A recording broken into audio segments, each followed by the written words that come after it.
ஏசாயா 43 அதிகாரம் 2ஆம் வசனம். நீ தண்ணீர்களை கடக்கும்போது நான் உன்னோடு இருப்பேன். நீ தண்ணீர்களை கடக்கும்போது நான் உன்னோடு இருப்பேன். நீ ஆறுகளை கடக்கும்போது அவைகள் உன் மேல் புரளுவதில்லை. ஆறுகளை கடக்கும்போது அவைகள் உன்மேல் புரளுவதில்லை. அக்கினியில் நடக்கும்போது வேகாதிருப்பாய். நீ அக்கினியில் நடக்கும்போது வேகாதிருப்பாய். அக்கினி ஜுவாலை உன் பேரில் பற்றாது.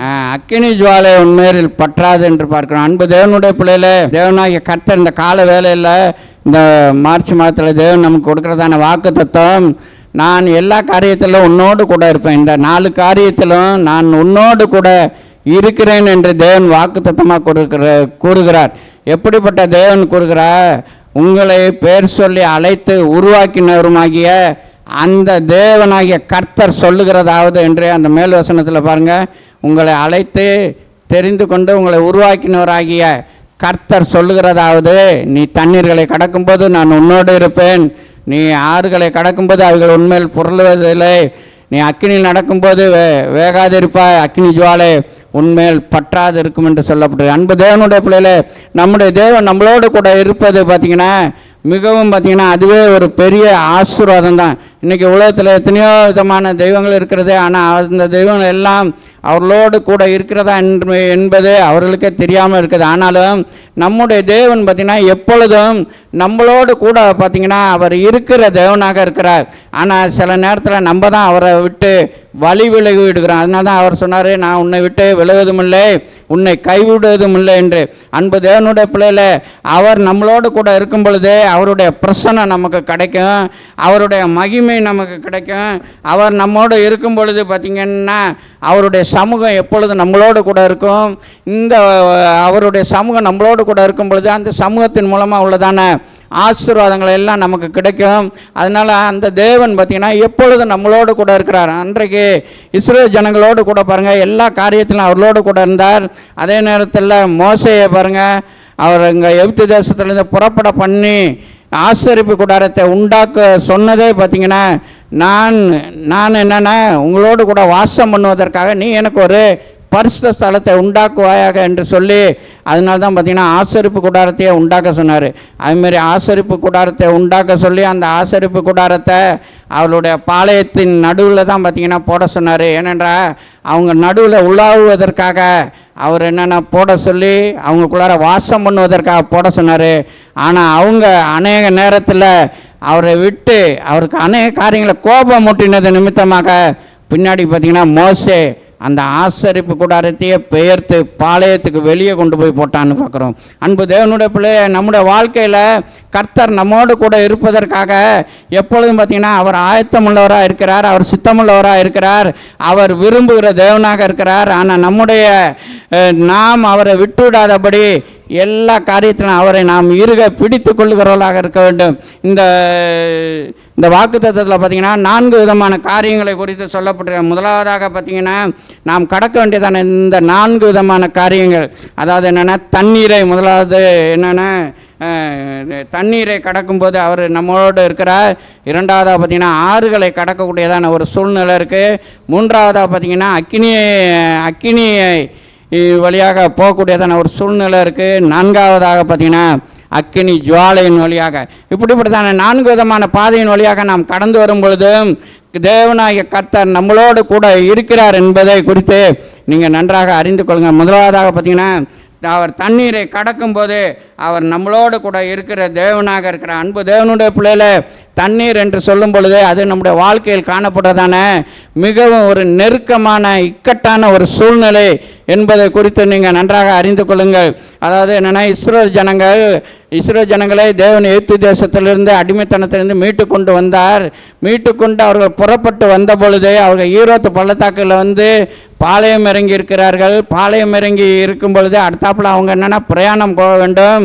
அதுக்கு முன்னுக்குள்ளாக பார்த்திங்கன்னா பார்வோன் என்னென்னா மறுபடியுமாக அவர்களை விடாமல் சத்துருவாகிய பார்வோன் அவர்களை எப்படியாவது அதாவது என்னென்னா எகிப்துக்கு திருப்பி விட வேண்டும், இல்லாட்டி அவர்களை அழித்து விட வேண்டும் என்பதற்காக அவன் பார்த்திங்கன்னா ரதங்களோடும் குதிரை வீரரோடும் அவனுடைய எல்லா ஆட்களோடும் கூட அவன் வருகிறான். வரும்பொழுது பார்த்திங்கன்னா இவர்களுக்கு ஒரு நெருக்கமான சூழ்நிலை. பார்த்திங்கன்னா பின்னாடி பார்த்தா சிவந்த சமுத்திரம், முன்னாடி பார்த்தா பார்வோனுடைய சேனை. மிகவும் ஒரு நெருக்கமான சூழ்நிலை. இப்போ இவர்கள் என்னென்னா தண்ணீரை கடக்கக்கூடியதான தண்ணீரை கடந்தால் மாத்திரம்தான் இவர்கள் தப்ப முடியும். மற்றபடி என்னென்னா பார்வோனுக்கு எதிர்த்து போனாங்கன்னா இவர்களை எல்லாம் அழிக்கப்பட்டு விடுவார்கள். இப்படிப்பட்டதான ஒரு நிர்பந்தமான சூழ்நிலையில் அந்த நெருக்கத்தின் மத்தியில் பார்த்திங்கன்னா அவர்கள் என்னென்னா ஆண்டவரிடத்துல மோசே கேட்குறான், ஆண்டவரே என்ன என்று சொல்லும் பொழுது ஆண்டவர் என்ன சொல்கிறாருன்னா, உன்னோட கையில் என்ன வைத்திருக்க கோல் இருக்கு, அந்த கோலை சமுத்திரத்துக்கு நேராக நீ நீட்டு என்று சொல்கிறாரு. அவன் சமுத்திரத்துக்கு நேராக நீட்டின பொழுது அந்த சிவந்த சமுத்திரத்தை பார்த்தீங்கன்னா தேவன் ரெண்டாக பிளக்க பண்ணினார் என்று பார்க்கிறோம். அவர்கள் வெட்டாந்தரையில் நடந்தது போல அவர்கள் என்னென்ன சிவந்த சமுத்திரத்தின் ஆழத்தில் நடந்து போனார்கள் என்று பார்க்கிறோம். அன்பு தேவனுடைய பிள்ளைய, இதிலிருந்து ஒரு காரியத்தை நம்ம நன்றாக அறிந்து கொள்ளலாம். அந்த தேவன் பார்த்திங்கன்னா அவர்களுக்கு முன்பாக சென்றதான தேவனாக இருந்தார். அந்த சிவந்த சமுத்திரத்தில் நேரத்திலும் கூட அந்த தேவன் அவர்களோடு கூட தண்ணீரை கடக்கும் பொழுதும் அவரும் பார்த்திங்கன்னா அவர்களோடு கூட பார்த்திங்கன்னா முன் சென்று அந்த சிவந்த சமுத்திரத்தை பார்த்திங்கன்னா ரெண்டாக பிளக்க பண்ணினார் என்று பார்க்கிறோம். அன்பு தேவனுடைய பிள்ளைய, இந்த கால வேளையில் உங்களுடைய வாழ்க்கையில் சத்துருவானவன் எப்படிப்பட்டதான நெருக்கத்தை உங்களுடைய வாழ்க்கையில் கொண்டு வந்திருக்கிறான். இன்றைக்கு அநேகருடைய வாழ்க்கையை நாம் பார்க்கும் பொழுது அவங்களுடைய வாழ்க்கையில் பாருங்கள், அவங்க கடந்து செல்ல வேண்டியதான அநேக கடன் பிரச்சனை வழியாக அநேகர் கடந்து போகிறாங்க. அநேகர் பார்த்திங்கன்னா வேலை இல்லாத பிரச்சனை, அநேகருடைய வாழ்க்கையில் வியாதி என்றதான நெருக்கம், இன்னும் அநேகருடைய வாழ்க்கையை பார்க்கும் பொழுது பார்த்திங்கன்னா வியாதி என்றதான பிரச்சனை, குடும்பத்தை பார்த்திங்கன்னா அதாவது என்னென்னா நடத்த முடியாதபடி அநேக சூழ்நிலைகள் அவர்களுக்கு எதிராக காணப்பட்டு கொண்டிருக்கிறது. அதோடு மட்டும் இல்லாமல் இன்னும் சிலருடைய பிஸ்னஸ் பண்ணுங்கிறவங்களுக்கு பாருங்கள் அநேக வாசல்கள் அடைக்கப்பட்ட நிலைமையிலெல்லாம் காணப்படுறது. இது நிமித்தமாக அவர்களுடைய வாழ்க்கையை பார்த்திங்கன்னா அநேக தண்ணீர் போன்றதான நெருக்கமான அதாவது நெருக்கத்தின் பாதை வழியாக அவர்கள் கடந்து செல்வதை நன்றாக அறியலாம். அன்பு தேவனுடைய பிள்ளைய, உன்னுடைய வாழ்க்கையில் எப்படிப்பட்டதான நெருக்கமான சூழ்நிலையாக இருந்தாலும் அந்த நெருக்கத்தை எல்லாம் நீக்கி போடுகிறதான கர்த்தர் உன்னோடு கூட இருக்கிறார் என்பதை நீங்கள் நன்றாக ஆராய்ந்து கொள்ளுங்கள், நீங்கள் நன்றாக அறிந்து கொள்ளுங்கள். அன்பு தேவனுடைய பிள்ளை, எப்படிப்பட்டதான நெருக்கம் நம்முடைய வாழ்க்கையில் வரும் பொழுது இந்த நெருக்கமான சூழ்நிலையில் ஆண்டவர் என்ன சொல்கிறேன்னா, உன்னுடைய கோலை நீட்டு என்று மோசே சொல்கிறாரு. கோல் எதற்கு அடையாளமாக இருக்கிறதுனா, கோல் வாக்கு தத்தத்துக்கு அடையாளமாக இருக்கிறது. இப்படிப்பட்டதான நெருக்கங்கள் நம்முடைய வாழ்க்கையில் காணப்படும் பொழுது, இப்படிப்பட்டதான நெருக்கங்கள் நம்முடைய வாழ்க்கையில் நெருக்கும் பொழுது நம்ம என்னென்னா வாக்கு தத்தத்தை பிடித்து கொண்டவர்களா, வாக்கு தத்தத்தை நம்ம என்னென்னா அறிக்கை பண்ணுகிறவர்களாக நம்ம காணப்பட வேண்டும். அந்த வாக்கு தத்தத்தை நம்ம அறிக்கை பண்ணும் பொழுது தேவன் இப்படிப்பட்டதான நெருக்கத்தை எல்லாம் நீக்கி நல்ல ஒரு விசாலத்தை அவர் உண்டாக்குகிற தேவனாக இருக்கிறார். அன்பு தேவனுடைய பிள்ளைய, நம்முடைய வாழ்க்கையில் இப்படிப்பட்டதான் நெருக்கத்தின் பாதை வழியாக கடந்து செல்லும் பொழுது நம்ம தவிக்கிறோம், ஐயோ என்ன செய்வது என்று தெரியலன்னு. அன்பு தேவனுடைய பிள்ளைய, அவர் பார்த்திங்கன்னா நம்மை போல எல்லா பாதையிலும் அவரும் நெருக்கப்பட்டார் என்று தான் சொல்லப்பட்டிருக்குது. அதனால் உங்களுடைய நெருக்கம் எப்படிப்பட்டதான நெருக்கம், எப்படிப்பட்டதான வேதனைகள் என்பதெல்லாம் அவருக்கு நன்றாக தெரியும். அது நிமித்தம் தான் அவர் நம்மளோடு கூட செல்லுகிற தேவனாக இருக்கிறார். எல்லா சூழ்நிலையிலும் எப்படிப்பட்ட வேலையிலும் நம்ம கூட பாடல்களை கூட பாடினோம். உம்மாலே நான் ஒரு சேனைக்குள் பாய்வேன்னு சொல்லிட்டு, நீர் என்னோடு இருந்தால் நான் ஒரு சேனைக்குள் பாய்வேன்னு சொல்லிட்டு நம்ம கூட பாடினோம். அன்பு தேவனுடைய பிள்ளைய, நம்ம அந்த தேவன் எப்பொழுதும் நம்மளோடு கூட தான் இருக்கிறார். அதனால் நம்ம எதை குறித்தும் பார்த்திங்கன்னா பயப்பட வேண்டியதான அவசியமே இல்லை. அதாவது அநேக பரிசுத்தவான்களுடைய வாழ்க்கையெல்லாம் பார்த்திங்கன்னா இப்படிப்பட்டதான ஒரு நெருக்கத்தின் பாதை வழியாக தான் கடந்து போனார்கள். ஆனாலும் பார்த்திங்கன்னா அவர்களோடு கூட அந்த கர்த்தர் இருந்தது நிமித்தமாக அவர்கள் நெருக்கத்தை எல்லாம் பார்த்திங்கன்னா தேவன் மாற்றினார். இந்த கால வேளையில் எப்படிப்பட்டதான நெருக்கத்தோடு காணப்படுங்க, எப்படிப்பட்டதான எசேக்கியா பாருங்க, அவனுக்கு ஏற்பட்டதான வியாதி பலவீனம் நெருக்கத்தின் நிமித்தமாக அவன் கண்ணீர் விட்டான். ஒருவேளை நெருக்கத்தின் நிமித்தமாக நீங்களும் கண்ணீர் விட்டு அழுது கொண்டிருக்கிறீர்களா? அவர் என்னன்னா உங்களோடு கூட இருக்கிறதான கர்த்தர் இந்த மாதத்தில் அந்த நெருக்கத்தை எல்லாம் அவர் நீக்கி போடுவார் என்று நீங்கள் என்னென்ன விசுவாசிங்க. அந்த வாக்கு தத்தத்தை நீங்கள் பிடித்து கொள்ளுங்க, தேவன் அதை உங்களுக்கு சுதந்திரமாக்குவார். தாவீதினுடைய வாழ்க்கையில் பாருங்கள், தாவீது அநேக நேரங்களில் நம்ம கேட்டது தான். 1 சாமுவேல் 30 அதிகாரம் 6 வசனத்தில் பாருங்கள், தாவீது மிகவும் நெருக்கப்பட்டான் என்று சொல்லப்பட்டிருக்குது. அதாவது சிக்லாக் என்றதான இடத்துல தாவீது பாருங்க, ஒன்றுமில்லாமல் எல்லாமே நிர்மலமான ஒரு சூழ்நிலையில் பார்த்தீங்கன்னா, அவன் ஒரு நெருக்கப்பட்டதான ஒரு சூழ்நிலையில் அமலேக்கர் அவனுக்கு எதிராக வந்து மனைவி பிள்ளைகள் எல்லாரையும் பிடித்து கொண்டு போயிட்டாங்க. அவனோடு கூட இருந்ததான 600 பேர் அவர்களுடைய மனைவி பிள்ளைகளையும் பிடித்து கொண்டு போயிட்டாங்க. கூட இருந்தவர்களே அவனுக்கு எதிராக கல் எறிவதற்கு பார்த்தீங்கன்னா ரெடி ஆயிட்டாங்க. ஆனாலும் பார்த்தீங்கன்னா தாவீது பார்த்தீங்கன்னா அவனுக்கு அழுகிறது கூட பலன் இல்லாதபடி அழுதான். அவனுக்கு ஏற்பட்ட அப்படிப்பட்டதான ஒரு நெருக்கமான சூழ்நிலையில். ஆனாலும் கொஞ்ச நேரத்திலே பார்த்தீங்கன்னா தாவீது தன் தேவனாகிய கர்த்தருக்குள் தன்னை திடப்படுத்தி கொண்டான் என்று சொல்லப்பட்டு, தன்னை திடப்படுத்திக்கிட்டு உடனே பாருங்கள் ஆண்டவரத்தில் கேட்குறான், ஆண்டவரே இதை நான் எப்படி இது பண்ணுறது, இதை நான் பின்தொடர்வானு. நீ பின்தொடரு, ஒன்றமில்லாமல் எல்லாத்தையும் திருப்பிக்கணும். அதேமாரி பாருங்கள், அவன் பின்தொடர்ந்து போனான். அவனுக்கு எதிராக பாருங்கள் ஒரு ஆறு வந்துச்சு, தண்ணீர் வந்துச்சு. ஆனாலும் பாருங்கள் அவன் விட்டாய்த்து போய் பாதி பேர் நின்றுட்டாங்க அவனோடு வந்தவர்கள். ஆனாலும் தாவீது பாருங்கள் அந்த தண்ணீரை கடக்கத்தக்கதான வகையில் அவன் அந்த பேசேர் ஆற்றை கடந்து அவன் போனான். அவனுடைய பாருங்கள் எல்லாவற்றையும் அவன் திருப்பி கொண்டான் என்று பார்க்கிறோம்.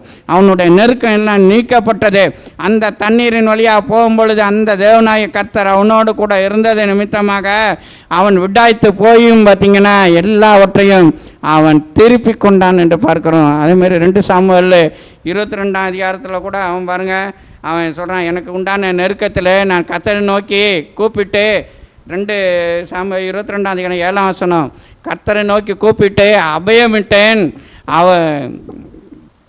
என்னுடைய கூக்குரல் அவருடைய செவிகளில் ஏறிற்று என்று பார்க்கிறான் சொல்கிறத பார்க்கலாம். அன்பு தேவனுடைய பிள்ளைகள், அந்த இடத்துல பார்த்தீங்கன்னா தாவீதுக்கு எதிராக அநேக விதமான சத்துருக்கள் பார்த்தீங்கன்னா, சவுல் ஒரு பக்கம் சத்துரு, அதே நேரத்தில் பெலிஸ்தியர் ஒரு பக்கம் சத்துருவாக வந்தாங்க. இன்னும் பார்த்தீங்கன்னா அநேக சத்துருக்கள் அவனுக்கு எதிராக எல்லாம் பார்த்தீங்கன்னா நெருக்கி கொண்டு வந்தாங்க. ஆனாலும் பார்த்தீங்கன்னா அந்த நெருக்கத்தில் எல்லாம் அவன் கர்த்தரை நோக்கி கூப்பிட்டது நிமித்தமாக அந்த நெருக்கத்தை எல்லாம் பார்த்தீங்கன்னா தேவன் நீக்கி போட்டார் என்று பார்க்கிறோம். அவனோடு கூட செல்கிறதான தேவன் அந்த நெருக்கத்தை எல்லாம் நீக்கி போட்டார். 2 நாளாகமம் 33ஆம் அதிகாரம் 12ஆம் வசனம் 13ஆம் வசனத்தில் பார்த்தீங்கன்னா மனாசையை குறித்து சொல்லப்பட்டது. அவனுடைய வாழ்க்கையில் பாருங்கள் பயங்கரமான ஒரு நெருக்கம். அதாவது எசேக்கியாவுடைய மகன் தான் மனாசே. எசேக்கியா பார்த்திங்கன்னா பாகால் வணக்கத்தை எல்லாம் மேடைகளை எல்லாம் தகர்த்தான். ஆனால் மனாசே அடுத்து 52 வருஷம் பார்த்திங்கன்னா ராஜ்யபாரம் பண்ணுனான். எசேக்கியாவை காட்டிலும் கூட ராஜ்யபாரம். ஆனால் பார்த்திங்கன்னா மறுபடியுமாக தகப்பன் இடித்து போட்டதான மேடைகளை எல்லாம் மறுபடியும் கட்டினா, பாகாலை சேவித்தான். அது நிமித்தமாக ஆண்டவர் பார்த்திங்கன்னா சத்துருனுடைய கைகளை ஒப்பு கொடுத்தாரு. அவன் பார்த்திங்கன்னா நேபுகாத்து அசிரியா ராஜா வந்து அவனை பிடித்து கொண்டு போயிட்டான். போனதுக்கப்புறம் பார்த்திங்கன்னா அவனுக்கு திரும்ப எப்படி இதிலேருந்து தப்பிக்க முடியுமான்னு சத்துருண்டத்தில் மாட்டிக்கிட்டான்.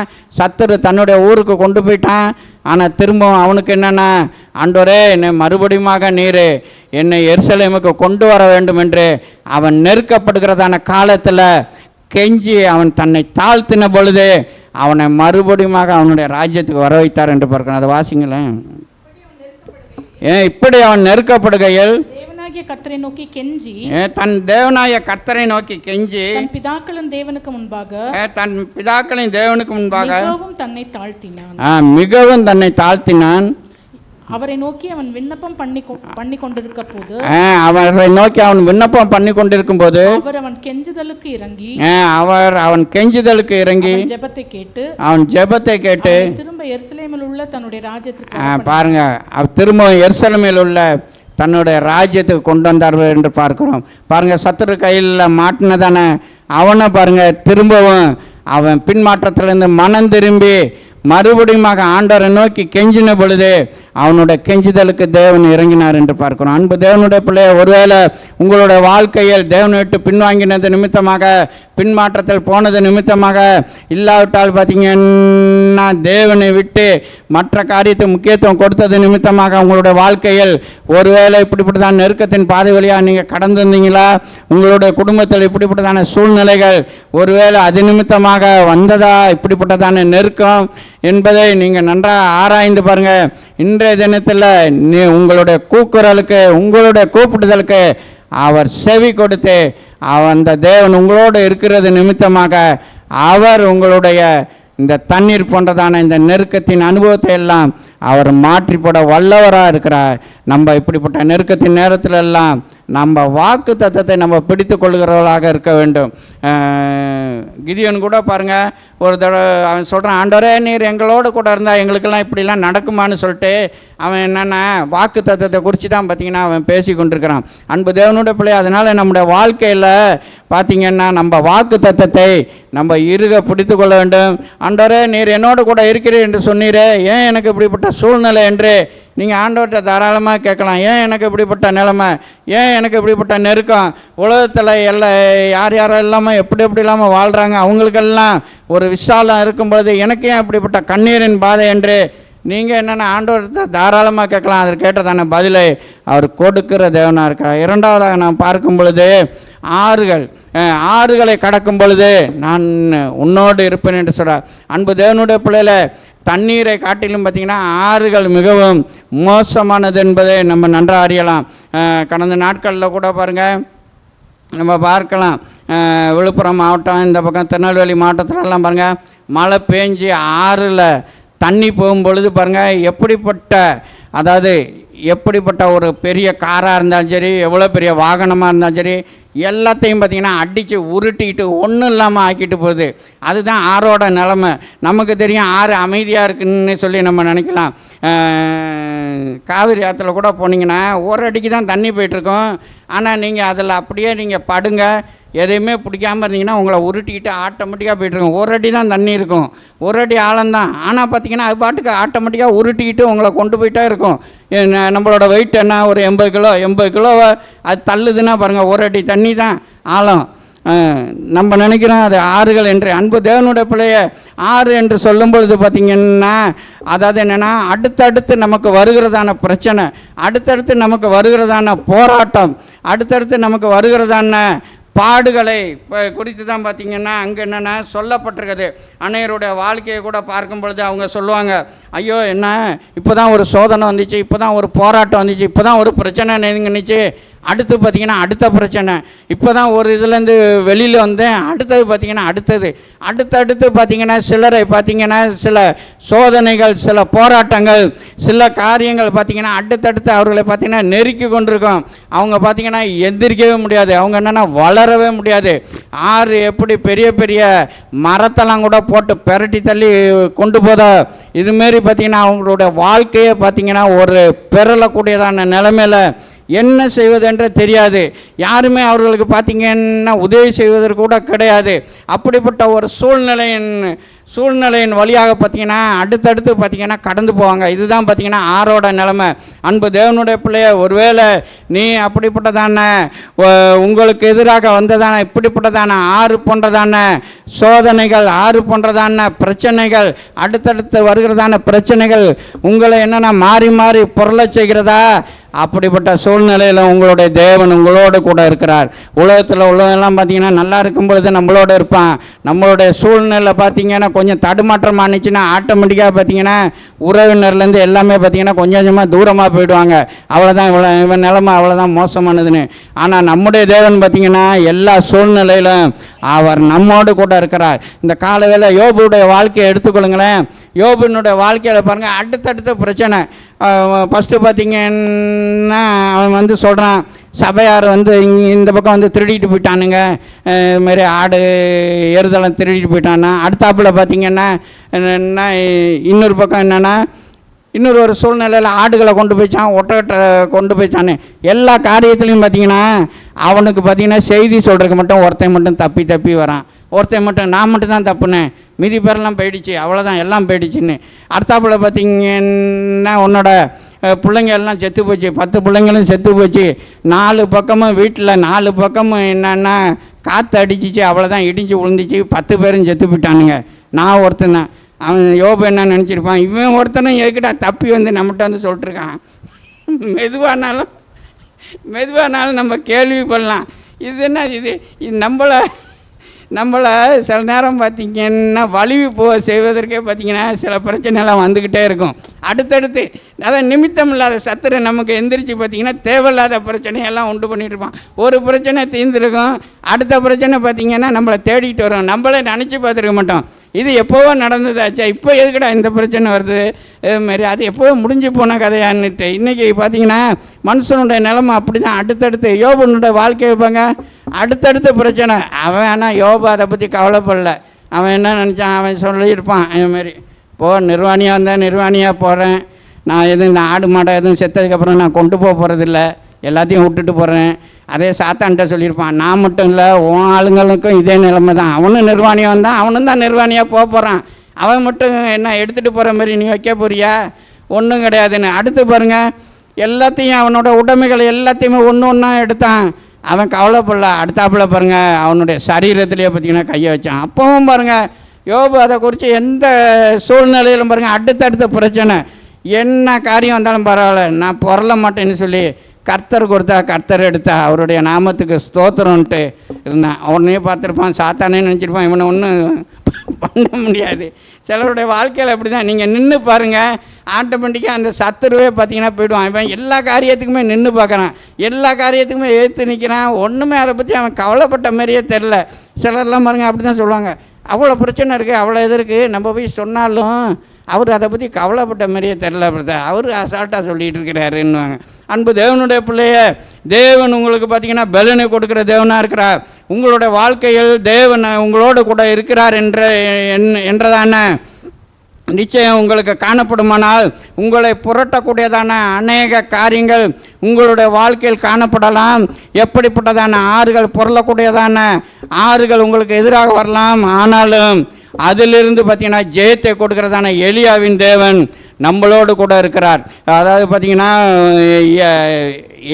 எலியா எடுத்துக்கொள்ளப்படும் பொழுது எலிசா பார்த்திங்கன்னா என்னென்னா, எலியா சொல்கிறான் நான் எடுத்துக்கொள்ளப்பட போகிறேன்னு. அவன் பார்த்திங்கன்னா எலிசா அவனை விடாமல் பின்பற்றி போயிட்டே இருக்கான். போயிட்டே இருக்கும் பொழுது பார்த்திங்கன்னா இவன் என்னென்னா 2 பேரையும் பிரிக்கிறக்காண்டி எலியா எங்கெங்கெல்லாமா போகிறான், அவன் ஆனால் விடாமல் பின்தொடரான். தொடரப்போ பார்த்திங்கன்னா கடைசியாக அவன் என்னென்னா யோர்தானை கடக்கிறான். யோர்தானை பார்த்திங்கன்னா எலியா கடக்க போகிறப்ப பார்த்திங்கன்னா எலியா தன்னுடைய சால்வையை முறுக்கி ஒரு அடி அடிக்கிறான். அந்த யோர்தான் பார்த்திங்கன்னா 2ஆக பிளக்குது. 2 பேருமா பார்த்திங்கன்னா அடுத்த பக்கம் போயிட்டாங்க. அங்கே பார்த்திங்கன்னா ஒரு சுழல் காற்று வருது, எலியாவை ஆண்டவர் கொண்டு போயிட்டார். அடுத்தாப்புல பார்த்திங்கன்னா எலிசா இருக்கான். ஆனால் எலியா சொல்கிறான், நீ என்னை என்னென்னா எடுத்துக்கொள்ளப்படும் பொழுது நீ என்னை பார்த்தனா உனக்கு என்னென்னா ரெட்டிப்பான வரத்தை நீ கேட்ட உனக்கு கிடைக்கும்னு சொல்லிட்டு. ஆனால் எலியா எடுத்துக்கொள்ளப்பட்டுட்டான். எலிசா மட்டும் தனிமையாக இருக்கான். மறுபடியும் அவன் பார்த்திங்கன்னா அதே யோர்தான் அவன் கடக்கணும். ஆனால் யோர்தான் பார்த்திங்கன்னா மறுபடியும் பார்த்திங்கன்னா பிரவாகித்து போய் கொண்டு இருக்கிறது. ஆனால் இவன் பார்த்தான், அதுமாரி எலியாவின் மேல் இருந்ததான சால்வை எடுத்து எலியாவின் தேவன் எங்கே என்று சொல்லி 2ஆக அடித்தான். அந்த யோர்தான் பார்த்திங்கன்னா மறுபடியும் பிளந்தது என்று பார்க்குறோம். 2 ராஜாக்கள் 2ஆம் அதிகாரம் 13ஆம் வசனம் 14ஆம் வசனத்தில் பார்த்திங்கன்னா அதை குறித்து சொல்லப்பட்டிருக்குது. அன்பு தேவனுடைய பிள்ளைய, நம்முடைய எலியாவின் தேவன் எப்படிப்பட்டதான ஆறுகள் போன்றதான காரியங்கள் இருந்தாலும் அதையெல்லாம் பிளக்க பண்ணுகிற தேவன் நம்முடைய தேவன். உங்களை ஒருவேளை அடுத்தடுத்த பிரச்சனை வந்து புரட்டி ஒன்றும் இல்லாமல் ஆக்குவதற்காக நிமித்தமில்லாத சத்துருக்கள் எல்லாம், அநேக சத்துருக்கள் உங்களுக்கு விரோதமாக வரலாம். ஆனாலும் பார்த்திங்கன்னா யோர்தானை எல்லாம் பின்னிட்டு திரும்ப பண்ணினதான தேவன் உங்களோடு கூட இருக்கிறார். உங்களுடைய வாழ்க்கையில் பார்த்திங்கன்னா இப்படிப்பட்டதான புரட்டக்கூடியதான சூழ்நிலைகளை எல்லாம் பார்த்திங்கன்னா அவர் பார்த்திங்கன்னா பிளக்க பண்ணுவார் என்பதை நன்றாக அறிந்து கொள்ளுங்கள். எந்த ஆறும் உங்களை பார்த்திங்கன்னா எந்த பிரச்சனையோ, எந்த சோதனையோ, எந்த போராட்டமோ, எந்த பிரச்சனையோ, எந்த நிந்தையோ, அவமானமோ எதுவுமே பார்த்திங்கன்னா உங்களை எந்த சூழ்நிலையிலும் பார்த்திங்கன்னா புரட்ட முடியாது. அப்போஸ்தலனாகிய பவுலுடைய வாழ்க்கையில் கூட பாருங்களேன், அவர் அதாவது அவர் அத்தனை பட்டணத்துலேருந்து கொரிந்து பட்டணத்துக்கு போயிருக்கிறாரு. அங்கே ஏகப்பட்டதான பிரச்சனை. போன மாதம் நமக்கு வாக்குத்தத்த வசனமே அதான். அதாவது எல்லா பக்கமும் பிரச்சனை, போராட்டம். ஆனால் ஆண்டவர் பார்த்திங்கன்னா பவுலோடு பேசுகிறார். அப்போஸ்தலர் 18ஆம் அதிகாரம் 9ஆம் வசனம் 10ஆம் வசனத்தில் பார்த்திங்கன்னா அப்போ ஆண்டவர் பார்த்திங்கன்னா பவுலோடு பேசுகிறாரு. அதாவது அன்று ராத்திரியில் பவுலுக்கு தரிசனமாகி, பவுலே நீ தைரியமாக பேசு, நான் உன்னோடு கூட இருக்கிறேன், உனக்கு தீங்கு செய்யும்படிக்கு ஒருவனும் உண்மையில் கை போடுவதில்லை என்று சொல்கிறார். அடுத்தடுத்த பிரச்சனை. அவர் பாருங்கள், ஊழியத்தின் நாட்களில் எவ்வளோ பிரச்சனை. ஆனாலும் பார்த்திங்கன்னா ஒருத்தனும் உனக்கு எதிராக தீங்கு செய்ய முடியாது. அடுத்தடுத்த பிரச்சனை வருதா, புரட்டக்கூடியதான ஆறு போன்றதான சம்பவம் வருதா, நான் உன்னோடு இருக்கிறேன், தீங்கு செய்வதற்கு ஒருத்தனும் உன் மேலே கை போடுவதில்லை என்று அவனை பாருங்கள் ஆண்டவர் திடப்படுத்துகிறார். அன்பு தேவனுடைய பிள்ளையில யோசேப்பினுடைய வாழ்க்கையை கூட எடுத்துக்கொள்ளலாம். அடுத்தடுத்து பாருங்கள் எவ்வளோ பிரச்சனையை அவன் சந்தித்தான். அடுத்தடுத்து நிமித்தம் இல்லாத சத்துரு அவனுக்கு எதிராக எழும்பி எவ்வளோ பிரச்சனை, அவன் செய்யாத காரியத்துக்கு எல்லாம் பார்த்திங்கன்னா தண்டனை அனுபவித்தது போல் அவனுடைய வாழ்க்கை காணப்பட்டது. ஆனாலும் அவனை எந்த சூழ்நிலையிலும் பார்த்திங்கன்னா புரட்ட முடியவில்லை. அது எல்லாம் பார்த்திங்கன்னா அவனுக்கு மகிமையாக தான் பின்னாடி பார்த்திங்கன்னா காணப்பட்டது. அவன் எவ்வளோக்கெவ்வளோ அப்படிப்பட்ட நெருக்கத்தின் பாதை, உபத்திரத்தின் பாதை, எவ்வளோ போராட்டம், எவ்வளோ புரட்டக்கூடிய பாதை வழியெல்லாம் கடந்து போக ஒவ்வொரு ஸ்டெப்பாக அவன் மேலே போயிட்டே இருக்கிறான். அன்பு தேவனுடைய பிள்ளைய நம்முடைய வாழ்க்கையிலும் பார்த்திங்கன்னா இப்படிப்பட்டதான ஒருவேளை புரட்டுதா, அது எல்லாம் பார்த்திங்கன்னா நம்முடைய வாழ்க்கையின் உயர்வுக்காக என்பதை நீங்கள் நன்றாக நினைத்துக்கொள்ளுங்க. ஆனால் அந்த புரட்டக்கூடியதான சம்பவங்கள் நம்மளை அழித்து போட முடியாது. ஏன்னா நம்முடைய தேவன் நம்மளோடு கூட இருக்கிறார். அதனால் அதை எல்லாம் பார்த்திங்கன்னா நமக்கு நன்மையாக அவர் மாற்றுகிற தேவனாக இருக்கிறார். அதனால தான் பாருங்கள் இதை நன்றாக, அதாவது என்னென்னா மனுஷர் சத்துருக்கள் எல்லாம் எப்படிப்பட்டவனாக காணப்படுவான் என்பதை தாவீதுக்கு நல்லா தெரியும். அதனால தான் தாவீது 124 சங்கீதத்தில் பாருங்கள் 1ஆம் வசனத்துலேருந்து 5ஆம் வசனம் வரை சொல்கிறான் எப்படிப்பட்ட சத்துருக்களை எப்படி எழுந்திருப்பானுங்கன்னு சொல்லிட்டு. மனுஷர் நமக்கு விரோதமாக எழும்பின போது கர்த்தர் தாமே நமது பக்கத்தில் இராவிட்டால் அவருடைய கோபம் நம்மை உயிரோட எரிச்சிருக்குமா. என்ன உயிரோட? அவரோட கோபம் நம்ம எரிகையில் பாருங்கள், அவருடைய கோபம் நம்ம எரியிறப்ப உயிரோட விழுங்கியிருப்பானுங்களாம். அடுத்தாப்புல பாருங்கள் அவர் சொல்கிறா பாருங்கள், வெள்ளம் அப்பொழுது தண்ணீர்கள் நம்ம மேல் பாய்ந்து வெள்ளம் நம்ம ஆத்மாவின் மேல் பெருகி கொந்தளிக்கும் ஜலங்கள் நம்முடைய ஆத்மாவின் மேல் புரண்டு போகும் என்று இஸ்ரவேல் இப்பொழுது சொல்வதாக. பாருங்கள் நம்ம எல்லாம் அவருடைய பற்களுக்கு இரையாக ஒப்புக்கூடாது இருக்கிற கர்த்தருக்கு ஸ்தோத்திரம்னு. ஏன்னா நமக்கு எதிராக சத்துரு பார்த்திங்கன்னா இப்படி தான் பார்த்திங்கன்னா நம்ம என்னென்னா உயிரோட விழுங்க பார்ப்பான். அவனுடைய கோபம் பார்த்திங்கன்னா அப்படி தான் நமக்கு எதிராக பார்த்திங்கன்னா எரியுது. அநேகருடைய வாழ்க்கையில் பாருங்கள், அவங்களுடைய ஆஃபீஸில் எல்லாம் பார்க்கலாம். அதாவது என்னென்னா நம்ம தேவனுடைய பிள்ளை என்று சொல்லும் பொழுது அந்த ஆவியை பார்த்திங்கன்னா சில நேரத்தில் ஒத்து போகாது. நம்மளை பார்க்கும் பொழுதே அவனுங்களுக்கு பார்த்திங்கன்னா ஒரு விகாரமாக தான் பார்க்கக்கூடிய சூழ்நிலை வரும். அப்போவே பார்த்திங்கன்னா நமக்கு எதிராக பார்த்திங்கன்னா அப்படியே எழும்பும் கோபம். ஆனால் என்னென்னா நம்மளை ஒன்றும் செய்ய முடியாது, நம்மளை ஒன்றும் அசைக்க முடியாது.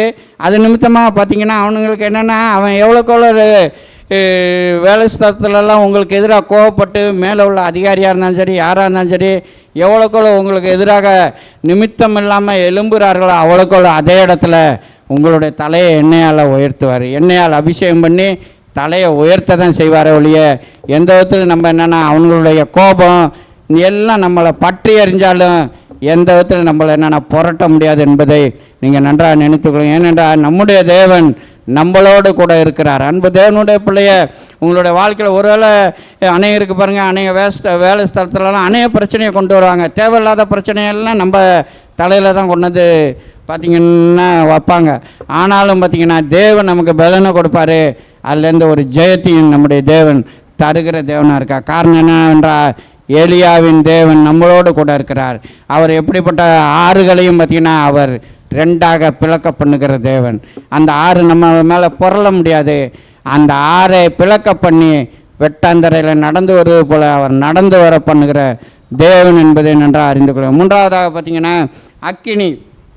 அக்கினியில் நடக்கும்போது நான் உன்னோடு இருப்பேன் என்று அவர் சொல்கிறார். அக்கினி என்று சொல்லும் பொழுது பார்த்திங்கன்னா அதாவது என்னென்னா ஏற்கனவே இது பார்த்திங்கன்னா ஏற்கனவே சோதனை போராட்டம் நெருக்கம்னு நம்ம பார்த்தோம். ஆனால் அதை காட்டிலும் அதிகமானது பார்த்திங்கன்னா அக்கினி என்று சொல்லும் பொழுது பார்த்திங்கன்னா அது சோதனையும் அதிக பாடுகளையும் நம்முடைய வாழ்க்கையில் அது குறிக்கிறது என்பதை நன்றாக அறிந்து கொள்ளும். 1 பேதுரு 4ஆம் அதிகாரம் 12ஆம் வசனம் 13ஆம் வசனத்தை நான் பார்க்கும் பொழுது அங்கே பாருங்கள் பேதுரு சொல்கிறாரு,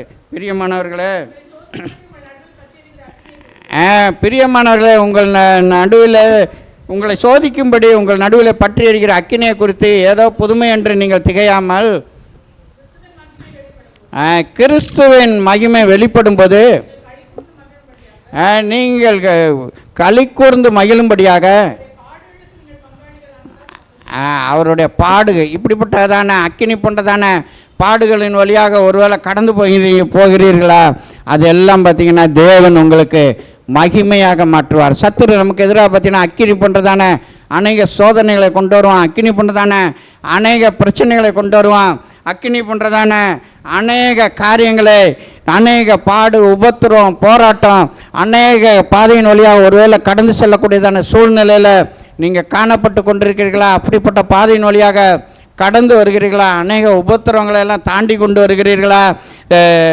தாவீது சொல்கிறான், நான் உபத்திரவப்பட்டது நல்லது, அதனால் உம்முடைய பிரமாணங்களை கற்றுக்கொண்டேன் என்று சொல்கிறான். நான் உபத்திரவப்பட்டதற்கு முன்பாக வழி தப்பி தெரிந்தேன், இப்பொழுதோ உம்முடைய பிரமாணங்களை நான் என்னென்ன கை கொள்ளுகிறேன் என்று அவன் சொன்னான். அன்பு தேவனுடைய பிள்ளை, இது எல்லாம் பார்த்திங்கன்னா நமக்கு மகிமையாக தான். இப்படிப்பட்டதான அக்கினி போன்றதான சோதனை வழியாக கடந்து போகும் பொழுது தேவன் நம்மை பார்த்திங்கன்னா இன்னும் அதிகமாக இந்த பாடுகளின் மத்தியிலும் பார்த்திங்கன்னா தேவன் நம்மை பிரகாசிக்க பண்ணுவார். அதாவது என்னென்னா பொன்னை பார்த்திங்கன்னா எவ்வளோக்கு எவ்வளோ அக்கினியினால் பரிசோதிக்கப்படுதோ அந்த அந்த தட்டான் அந்த பார்த்திங்கன்னா அதை அக்கினியில் மாற்றி போட்டு அதில் உள்ள களிம்பு, சாம்பல், அழுக்கு எல்லாத்தையும் எவ்வளோக்கு எவ்வளோ பிரகாசிக்க பண்ணுறானோ கடைசியில் பார்த்திங்கன்னா அவன் முகம் அதில் கண்ணாடி மாரி தெரிகிற வரைக்கும் பார்த்திங்கன்னா அந்த பொண்ணை பார்த்திங்கன்னா அக்கினியினால் பரிசோதிப்பானா. அவ்வளோ தூரம் போட்டு பார்த்திங்கன்னா பரிசோதிப்பானா. கடைசியில் அவனுடைய முகமே அதில் தெரியுமா. அவ்வளோ தூரத்துக்கு அதில் உள்ளதான களிம்புகள் எல்லாம் நீக்கப்பட்ட பிற்பாடு அந்த பொன் பார்த்திங்கன்னா பிரகாசிக்கப்படும். அன்பு தேவனுடைய பிள்ளையை, இப்படிப்பட்டதான அக்கினி போன்றதான பாடுகள் வருகிறதா? தேவன் உங்களை பார்த்திங்கன்னா பொன்னாக விளங்க பண்ணுவதற்காக ஒருவேளை அப்படிப்பட்டதான பாதையின் வழியாக உங்களை இவ்வளோ நாட்களாக நடத்தி கொண்டு வந்திருக்கலாம். இந்த மாதத்தில் பார்த்திங்கன்னா உங்களை எல்லாம் பார்த்திங்கன்னா இருக்கிறதான இடத்துல பொன்னாக பார்த்திங்கன்னா தேவன் விளங்க பண்ணுவார். அதை தான் பாருங்கள், அது 1 பேதுரு 1 7 அழிந்து போகிற பொண்ணு அக்கினியினால் பரிசோதிக்கப்படும், அதை விட வெளியேறப்பட்டதாக இருக்கிறதான உங்கள் விசுவாசம் சோதிக்கப்பட்டு இயேசு கிறிஸ்து வெளிப்படும் போது உங்களுக்கு புகழ்ச்சியும் கனமும் மகிமையும் உண்டாக காணப்படும். பாருங்கள், அழிந்து போகிற பொண்ணை அக்னியினால் சோதிக்கிறது போல் நம்முடைய விசுவாசம் அநேக நேரங்களில் சோதிக்கப்படுகிறது. அநேக நேரத்தில் பாருங்கள், நம்முடைய விசுவாசத்தில் நம்ம நிற்கிறோம். ஏதோ வியாதி, பலவீனம் இதெல்லாம் வந்துச்சுனாலும் ஆண்டவர் சுகப்படுத்துவார்னு எவ்வளோ நம்ம நிற்கிறோம். ஆனாலும் நம்முடைய விசுவாசம் பார்த்திங்கன்னா அந்த நங்கூரம் மாரி பார்த்திங்கன்னா சில நேரம் ஆடக்கூடியதான ஒரு சூழ்நிலையில் தான் பார்த்திங்கன்னா காணப்பட்டு கொண்டிருக்குது. அன்பு தேவனுடைய பிள்ளையை, அப்படிப்பட்டதான விசுவாசம் சோதிக்கப்பட்டாலும் பார்த்திங்கன்னா கர்த்தராகிய இயேசு கிறிஸ்து வெளிப்படும் பொழுது அது எல்லாம் நமக்கு பார்த்திங்கன்னா மகிமையாக காணப்படும் என்று பார்க்குறோம். அன்பு தேவனுடைய பிள்ளையை, நம்முடைய வாழ்க்கையில் ஒருவேளை இப்படிப்பட்டதான பாடுகள், போராட்டத்தின் மத்தியில் நான் கடந்து வருகிறேன் என்று நீங்கள் நினச்சி கொண்டிருக்கலாம். ஆனாலும் பார்த்திங்கன்னா எந்த சூழ்நிலையிலும் பார்த்திங்கன்னா அந்த அக்கினி உங்களை பார்த்திங்கன்னா அழிக்கவே முடியாது. அக்கினி அதை தான் ஒரு சில நேரத்தில் கூட கேட்டிங்க, அக்கினி எந்த நேரத்திலும் பார்த்திங்கன்னா நம்மளை பார்த்திங்கன்னா பட்சிக்கவே முடியாது. இப்படிப்பட்டதான பாடு, உபத்திரம் எல்லாம் நம்மளை பார்த்திங்கன்னா எந்த சூழ்நிலையிலும் அழிக்காது. அதே நேரத்தில் அதையெல்லாம் தேவன் நமக்கு மகிமையாக மாற்றுவார். இப்படிப்பட்ட பாதை வழியாக யோபு பாருங்கள், யோபை குறித்து நம்ம சில காரியத்தை நம்ம சிந்தித்தோம். யோபு பாருங்கள், அவ்வளோ பிரச்சனை இருந்துச்சு. ஆனாலும் அவன் கடைசியில் யோபு 23 10 சொல்கிறான், நான் போகும் வழியே அவர் அறிவார், அவர் என்னை சோதித்த பின் பொன்னாக விளங்க வேண்டாம். அவன் பாருங்க, நான் எப்படிப்பட்ட பாதையிலெல்லாம் போயிட்டுருக்கிறேன்னு நல்லாவே அவருக்கும் தெரியும், அவரும் பார்த்துட்டு தான் இருக்கிறாரு. அதனால் ஒன்றும் இல்லை. ஆனால் பார்த்தா என்னென்னா அவர் என்னை சோதித்த பின் நான் பொன்னாக விளங்குவேன் என்று சொல்லி அந்த விசுவாசத்தோடு அவன் இருந்தான். அதனால் தேவன் பார்த்திங்கன்னா பிற்காலத்தில் அவனை தொட்டார். அவனுடைய சுகவாழ்வு துளிர்க்க ஆரம்பித்தது. அவன் இழந்தவைகளை எல்லாம் இரட்டத்தனையாக பெற்றுக்கொண்டான். அவன் கடந்து வந்ததான பாதை நிமித்தமாக ஆறோ தண்ணீரோ அக்கினியோ ஏதாச்சும் அவனை என்னென்னா அப்படியே அமிழ்த்த முடிஞ்சிச்சா? முடியவே முடியல. அவன் பார்த்திங்கன்னா பொன்னாக ஆண்டவர் விளங்க பண்ணினார். இழந்தவைகளை எல்லாம் மறுபடியும் திருப்பி கொடுத்தாரு. அவனுக்கு ஆறுதல் சொல்ல வந்தவனுக்கு கூட அவனுக்கு எதிராக செயல்பட்டாங்க. ஆனாலும் அதை குறித்து அவன் கவலைப்படல. நான் போகும் வழியில் ஆண்டவர் அறிவார், அவர் என்னை சோதித்த பின் நான் பொன்னாக விளங்குவேன்னு சொல்லி அவன் பாருங்க அறிக்கையே பண்ணான். நம்முடைய வாழ்க்கையில் கூட இதெல்லாம் அறிக்கை பண்ணலாம். இப்படிப்பட்ட பிரச்சனை வந்தா, போராட்டம் வந்தா, என்னை என்ன நிந்திச்சிட்டு போறியா, என்னை அவமதிச்சுட்டு போறியா, என்கிட்ட ஒன்றும் இல்லைன்னு இப்போ நீ நினைக்கிறியா? உனக்கு முன்னாடி ஆண்டவர் என்னை எப்படி கொண்டு வந்து நிறுத்துவார் இருப்பார்.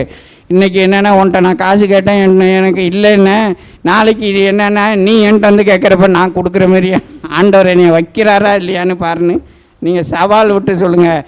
ஆண்டவர் அதுக்கு தந்தாப்புல ஆண்டவர் உங்களை உயர்த்துவார். அன்பு தேவன் பிள்ளை. அதனால் இந்த மாதத்தில் பார்த்திங்கன்னா அநேக விதமான நெருக்கம் தான். இஎம்ஐ நெருக்கமே இந்த மாதம் பார்த்திங்கன்னா போட்டு பரட்டி தள்ளிகிட்டு இருக்கோம்.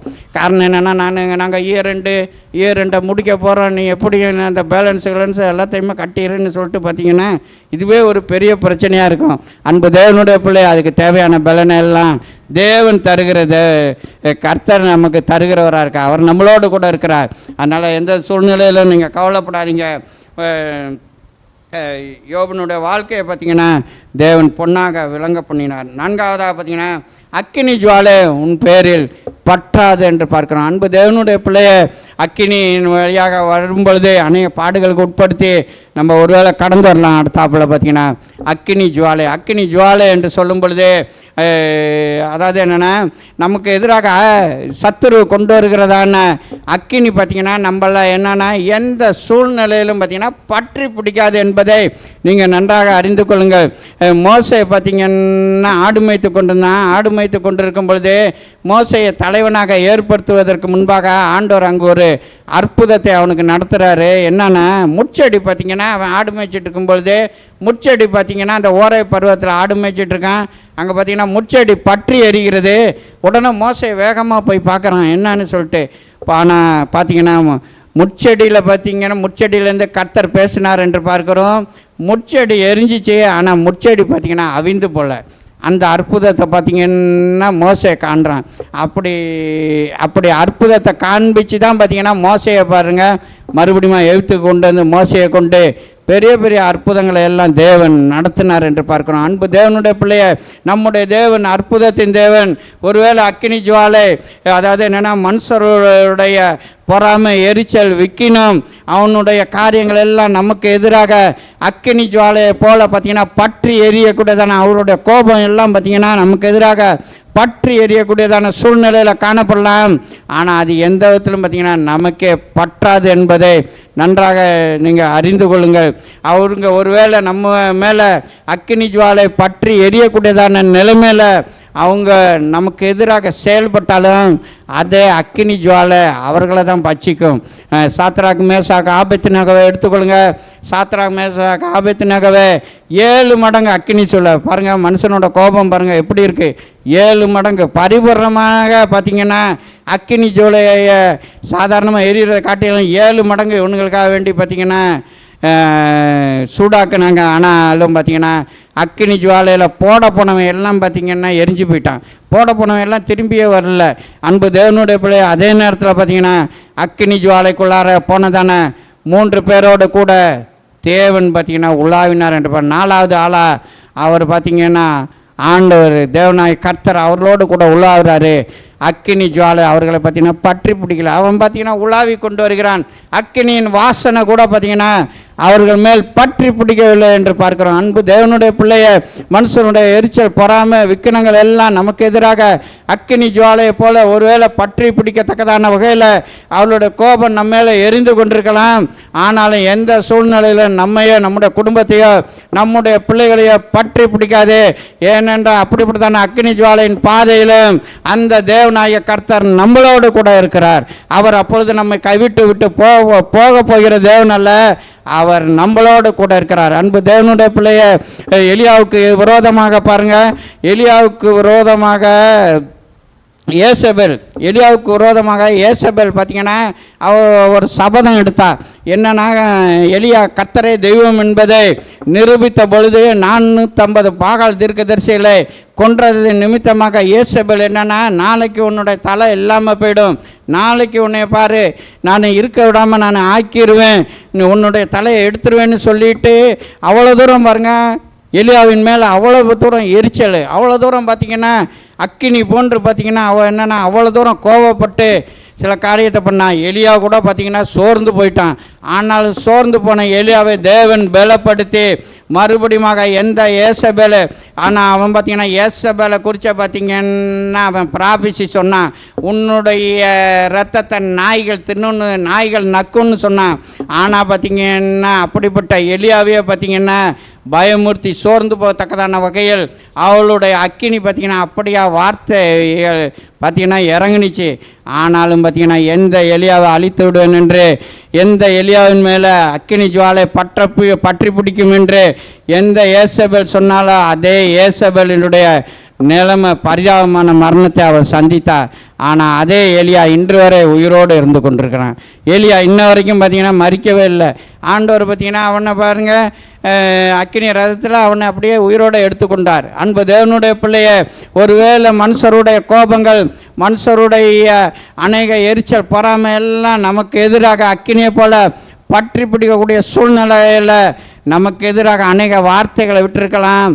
ஆனாலும் பார்த்திங்கன்னா அந்த சத்துருனுடைய ஜுவாலை எந்த விதத்தில் நம்மை பற்றி பிடிக்காது. அவர்களையே திரும்ப பண்ண அவர்களை அழிப்பதற்காக தான் தேவன் இப்படிப்பட்ட காரியத்தை உருவாக்குவது. அன்னைக்கு பாருங்கள் சாத்ராக் மேச ஆபேத்நேகோ மேலே குற்றம் சாட்டினவனை எல்லாவனையும் பார்த்திங்கன்னா திரும்ப அக்கினியில் போட்டாங்க. அவன் இவனுங்களை அக்கினி போட போனப்போ அவங்க எல்லாம் மறித்து போயிட்டாங்க. அதேமாரி பாருங்கள் ஆமான்னு எப்போ தூக்கு மரத்தை மருதகாய்க்காக வேண்டி பண்ணானோ அதே தூக்கு மரத்தில் அவன் மாத்திரம் இல்லை, அவனுடைய குடும்பம் சத்துரு எல்லாமே சுத்தமாக வாசோட்ட அணிச்சு. அன்பு தேவனுடைய பிள்ளைய சுத்தமாக அழிப்பதற்காக தான் தேவன் சில நேரத்தில் அப்படிப்பட்டதான அக்கினி ஜுவாலின் பாதை வழியாக ஒருவேளை நம்மளை வழி நடத்தி வந்திருக்கலாம். ஆனாலும் பார்த்திங்கன்னா தேவன் நம்மளோடு கூட இருக்கிற அந்த ஜுவாலைகள் எந்த சூழ்நிலையிலும் பற்றி பிடிக்காது. அன்பு தேவனுடைய பிள்ளைய, நம்முடைய தேவன் சத்துருக்களை பார்த்திங்கன்னா நிர்மூலமாக்குற தேவன். ஒருவேளை சத்துருக்களினுடைய பொறாமை எரிச்சலின் நிமித்தமாக உங்களுக்கு விரோதமாக இப்படிப்பட்டதான தண்ணீர் போன்றதான ஆறுகள் போன்றதான அக்கினி போன்றதான அது அக்கினி ஜுவாலை போன்றதான இப்படிப்பட்டதான அனுபவத்துக்கு நேராக கடந்து வரக்கூடியதான சூழ்நிலையில் அந்த சத்துருக்களின் நிமித்தமாக நீங்கள் நடந்து வந்திருக்கலாம். ஆனாலும் அந்த தேவனாகிய கர்த்தர் இந்த கால வேளையில் உங்களுக்கு சொல்லுகிறார். அதே 43 அதிகாரம் 17 வசனம் 18 வசனத்தில் பாருங்கள், ரதங்களையும் குதிரைகளையும் இராணுவங்களையும்